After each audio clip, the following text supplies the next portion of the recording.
So I just read Sputnik Sweetheart by Haruki Murakami. This is the 6th Murakami book that I've read this year, and 6th in total. This one feels a bit different in a good way. I really like this one. I think the big difference between his other works is that in this one, the narrator, I would say, is not the protagonist. Now, in other Murakami books, we have the protagonist, the sort of 20s or 30s male who's single and lives on his own and sleeps with all the female characters, and he's usually got weird issues that he has to deal with, and something magical happens, and that's the plot. In this one, the narrator he's a male, he's 24, turns 25 in this book. He's a school teacher, and he seems to generally have his life together. I wouldn't say he's the protagonist, because he's not the one that the book revolves around. He is the observer. He is, I would say, the friend to the protagonist and the main character, who is Sumire. So Sumire, she's 22. She met the narrator when they were in college. The narrator, by the way, is only ever referred to once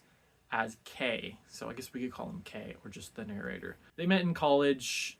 They bonded over their love of books and formed this really deep friendship where Sumire really relies on Kei, on the narrator, for a lot, goes to him for advice. He's like her best friend. She's his best friend. But the problem is that Kei, the narrator, he is really in love with Sumire, madly in love with her. But she does not reciprocate. She's really good friends with him, but she just does not feel that way at all. She doesn't feel that sort of love towards anyone at all. So they have this sort of weird relationship. It's not weird. It's a healthy relationship, I'd say. And the narrator, he's not upset by it. He wishes it could be more, but he's glad for what he has. So Sumire is a writer. She writes a ton, but she never really finishes anything. She's a good writer, but she's missing some sort of je ne sais quoi, something. She's missing a spark, something. She either can't write beginnings, or she can't write endings, or her writing's sort of all over the place, and she produces so much, but nothing that's complete.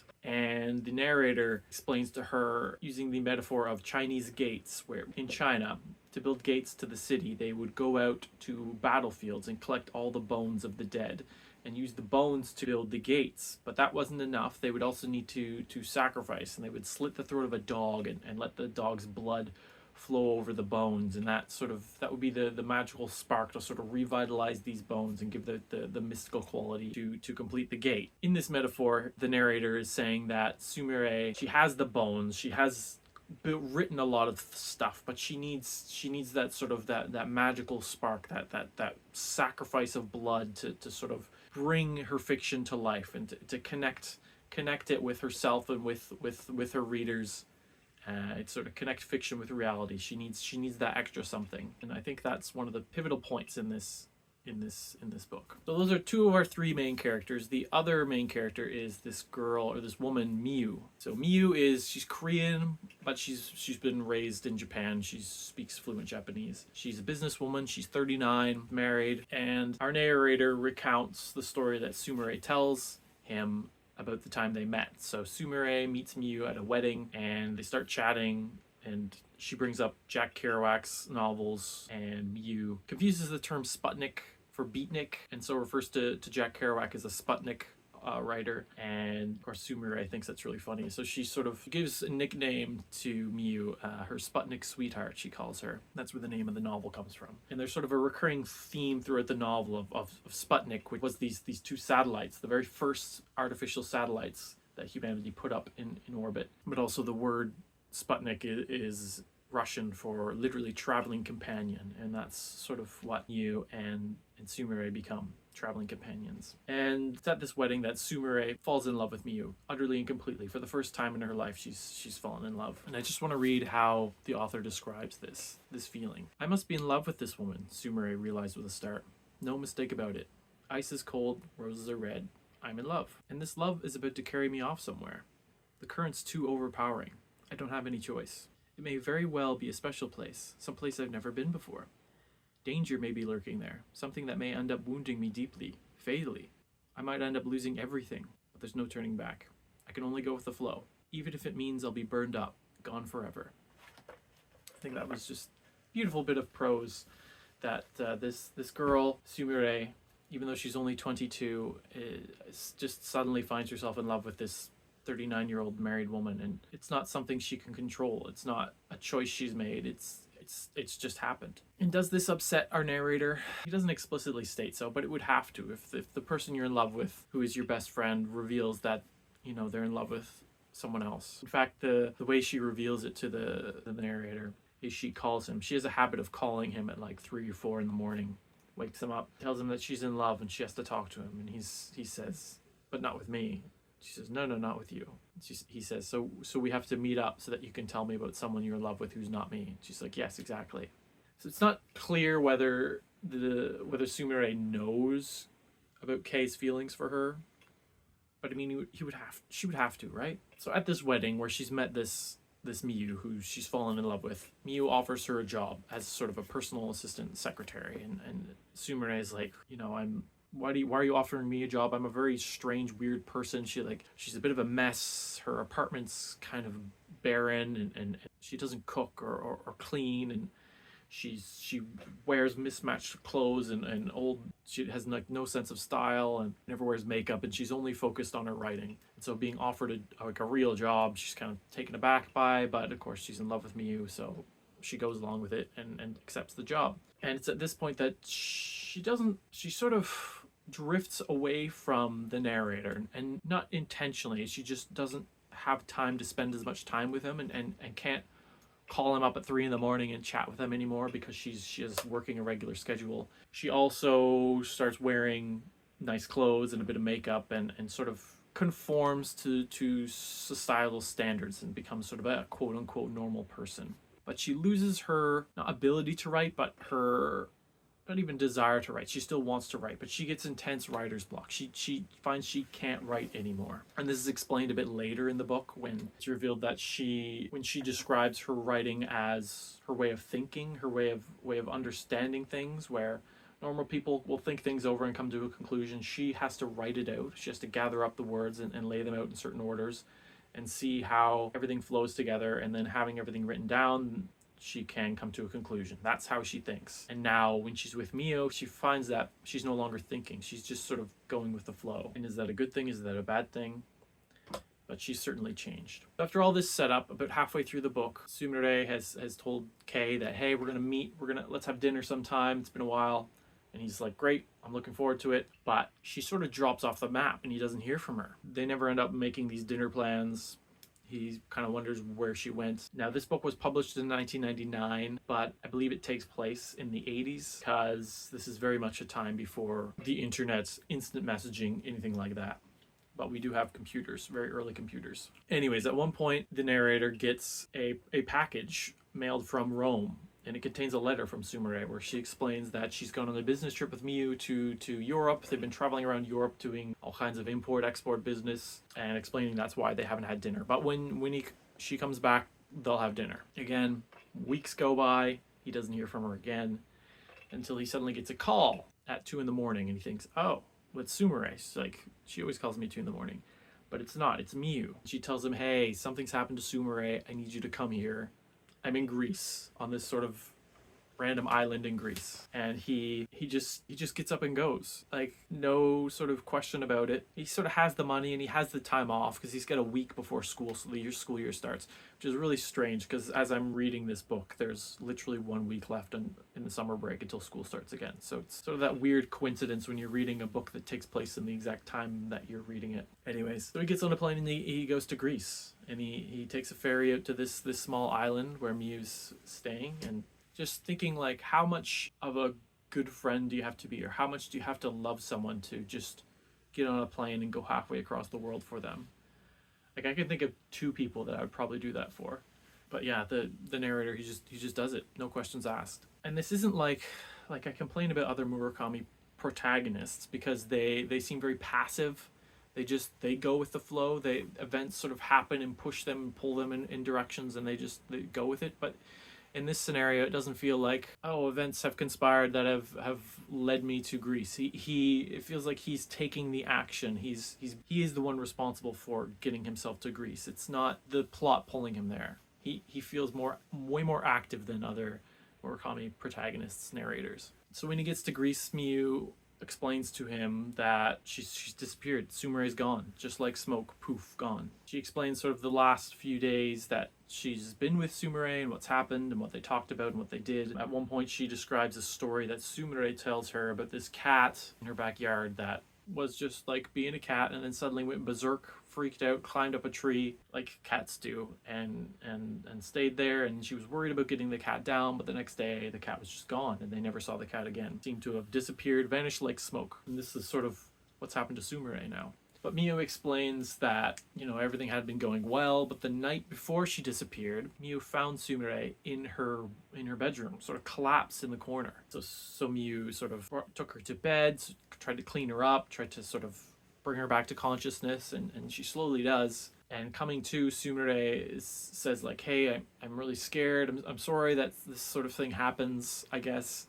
But can I just spend the night with you? Can I stay in your bed? Because, of course, this whole time Sumere is madly in love with Miu. And Miu's like kind of weird about it, but yeah, sure, okay. And so they're in bed together, and Sumere sort of is like, well, this is my only shot, and tries to initiate sex with her, I guess I don't know how else to say that. And Miu's sort of kind of taken aback by that, as you would be, but sort of consents and thinks to herself like, well, if this is what Sumere wants and if it'll make her happy, then yeah, sure, I'll go along with it.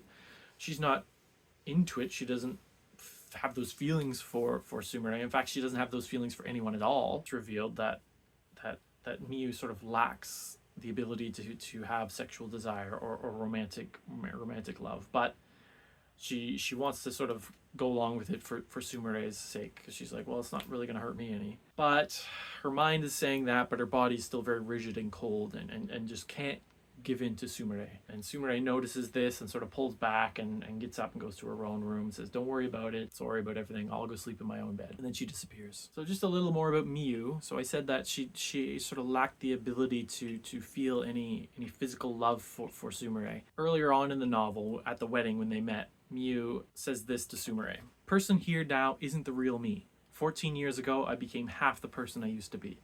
I wish I could have met you when I was whole. That would have been wonderful. So something has happened to Miu in her past that has, the way she would describe it, has sort of split her in half, and she's sort of half the person she used to be. And we get a few hints and stuff that she used to be this piano virtuoso. She sacrificed everything to study the piano, and she was really good at it. 14 years ago, her father died, and she had to sort of take on the family business, and so she gave up the piano forever. And whatever had happened 14 years ago, it really changed her, and she became half the person that she used to be. She sort of lost that vitality, that special spark, that whatever. So I say that because at this point, Miu has explained everything to the narrator, and it's agreed that she's going to go to Athens to the Japanese consulate and tell them, hey, we need to get this investigation rolling. So it already had been rolling with the local police, but they're like, this girl's been missing for days now, we need to find her. So while she goes to the consulate, the narrator's going to stay on the island to see if he can find her. And he scours the room that Sumere had been staying in. He finds a suitcase with a combination lock. He uses his address or his phone code or something, and it unlocks, and he finds in there two documents, two floppy disks. So that's why I'm thinking we're in the 80s. Although floppy disks were used in the 90s too. But then CDs came along. Anyways, there's two documents. The first document is, like I said, these are the first writings that Sumere has done since she met Miu. So kind of important, I guess. The first one is what I alluded to earlier, where she talks about how for her writing is thinking, how she hasn't been thinking or writing since she met Miu. And it also describes a dream she had where she sees her mother, who died when she was very young, and tries to get to her mother, but her mother is sort of pulled away from her at the last moment, and she slept alone. The second document is Sumere recounting Miu's story. So Miu had that strange thing happen to her 14 years ago. She finally shares it with someone. She tells Sumere, who then recounts it in this document, which is then related by the narrator to us, the reader. So 14 years ago, when Miu was 25 years old, she was in Switzerland on some business for her father. She had been staying in Paris, studying the piano, but she's gone to Switzerland for business. And she meets this old man who I think was a business partner of her father, or somehow related to her father's business. And it seems, cordial. They meet, do their business, whatever. But she keeps bumping into him over and over again and gets this sort of like bad vibes from him that he's sort of following her or something. Anyways, one night she has dinner, and just on a sort of a whim, she goes into this amusement park, fairground, whatever, place with a big Ferris wheel, and she's like, I want to go on that Ferris wheel. You know, I could probably see my apartment from the top of the Ferris wheel. So she goes into the Ferris wheel, and the operator seems really drunk, and he's like, hey, we're closing soon, you'll be the last one on in, whatever. So she goes on, she gets to the top, and then the Ferris wheel shuts down, and the operator who's been drunk just has forgotten that she's there and has shut the thing down. So she's yelling, but she's too high up, and she's got too small of a voice, so no one hears her. She has a notebook, so she writes like, hey, I'm trapped in the Ferris wheel, puts it in her wallet, throws it out the window, thinking someone will find the wallet, find the note, and let her down. She then sort of sleeps for a bit, wakes up, tries to read for a bit, then she decides to see if she can see her apartment, because she has some binoculars with her. And so she's scanning the building, and she finds her apartment, and the lights are on, which I think she left the lights on. But within the apartment, she sees that old man that had been following her, and he's naked, and he's on her bed, and she's really shocked by this naturally, and like, what is going on? And then it gets even weirder, because she sees herself also in the apartment. She sees herself having sex with this man in her apartment, and like, as you would be, seeing yourself doing something that you wouldn't think you would be doing, or just seeing yourself at all from a distance. This really shocks her.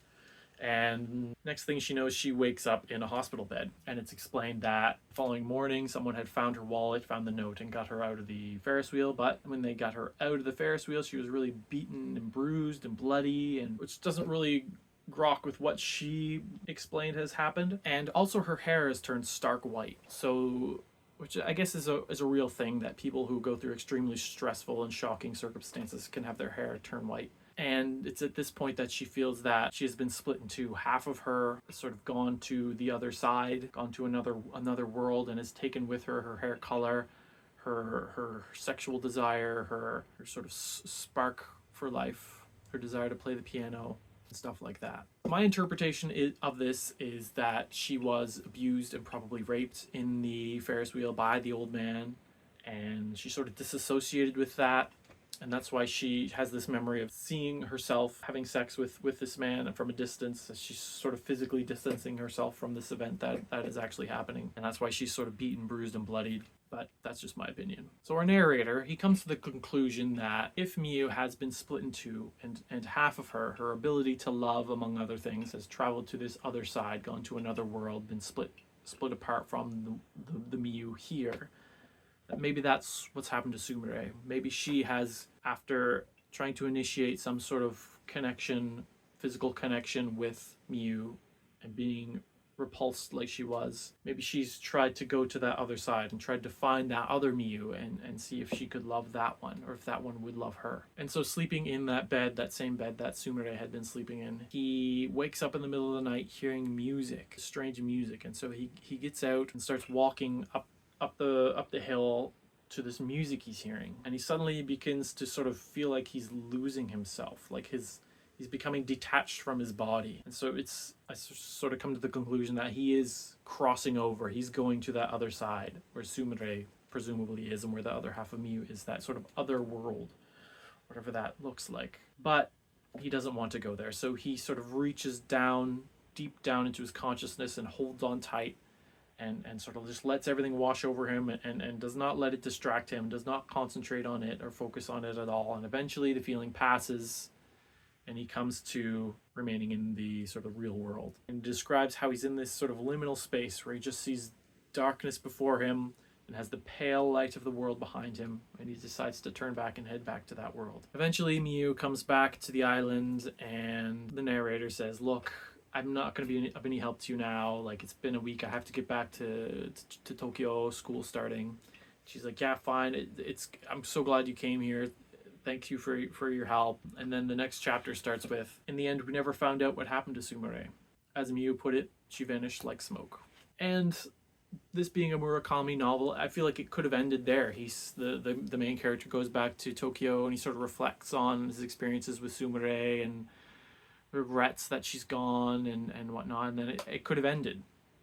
And I felt like that's where it was heading. But we have sort of a whole epilogue section. We have like 3 more chapters where the story continues and then has sort of a twist that I did not expect. So on coming back to Tokyo, he gets a call from his girlfriend. So because he's in love with Sumire, and he had been, but he knows that nothing ever was ever going to happen there. So he's had different sort of girlfriends, and his current girlfriend is the mother of one of his pupils, which is questionable, but and also she's married, but again. And she calls him. He hasn't seen her since he went to Greece, and reveals that she's in trouble. Her son, who is a student of the narrator, has been caught shoplifting, and this is sort of the 3rd time he's been caught, and it's very serious, and she needs help. So he goes down to the security office, and he's kind of shocked because this kid, he's like a quiet kid, but he's not a bad kid. He's like all right, and he's shocked that this kid would steal. So they have a big chat, and eventually he says, "Look, let me take the boy.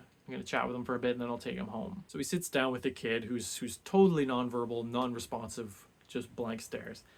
And he just explains to the kid about Sumire and about this one friend that he had. And it's sort of not a therapy session, but it's helping him process what has happened. And he sort of comes to the realization that Sumire was his only real friend. And without her, he has nothing, really.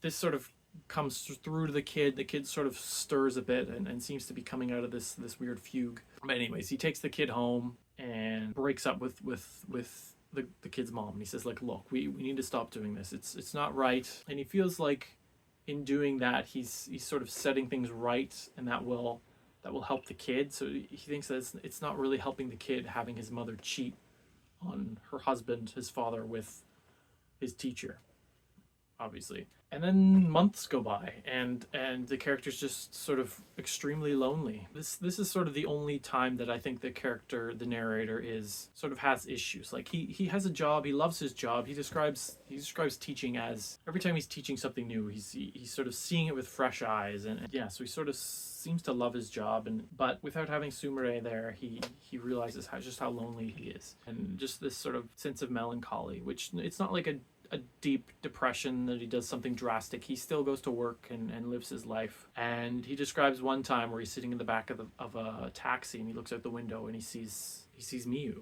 who Miyu had said, like, hey, I'll get in contact with you if we hear anything about Sumire, if we don't. But she never does. So this is like almost a year later. He just sees her out the window, and he describes her as being a shell of her former self. So if the former self that he knew was half of what she had been 14 years previous, this sort of shell of herself now, like she really must just be a husk of a human being, an automaton with sort of nothing. And then this sort of very strange, unexpected twist is that like I said, months later, even a year later, he gets a call at like 4 a.m, and it's Sumire. She's like, yeah, I'm back. You wouldn't believe what I had to get through to come back, but I finally made it back. And he's just, he just takes it in stride. He's like, okay, cool. Like, do you want to meet? She's like, yeah, I'll call you back and tell you where I am, and then we can go meet up. And she says that she makes reference to the metaphor at the start of the book where he talks about you need to cut a dog's throat to spill its blood over the bones of these dead soldiers to make the gate. She needs that spark, right? That magical something. And she says that she thinks she's found it. Whatever she's gone through, this experience she's had, crossing over to another world and then coming back again, maybe meeting a version of Miyu on the other side and being with her.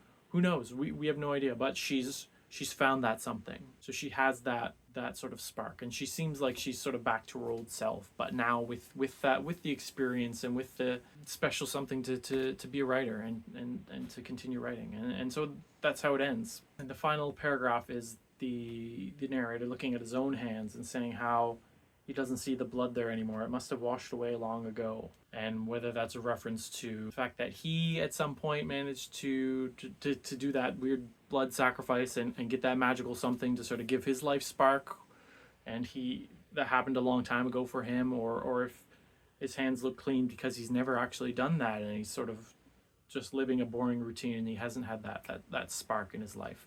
I don't know. The one thing that can objectively be said about all art is that all art is intensely subjective. So what do I get from this? What is the meaning of this? What is the moral of this story? To me, it's just a story about unrequited love and about sort of getting stuck in a rut, and letting yourself go with the flow can be good for a time to sort of get that special spark that's something that everyone needs, but then you need to come back and not just let yourself be carried away. But yeah, that's Sputnik Sweetheart. I love Murakami novels. They feel so cozy to me. They're just such an easy read. I don't know what it is about them, and I really like this one because of the weird love triangle where it wasn't just the main character who's in love with one or two or three different women that are all totally in love with him too. It's the unrequited love. It's the love that turns into a friendship because that's all he can get, and he's happy to just get that.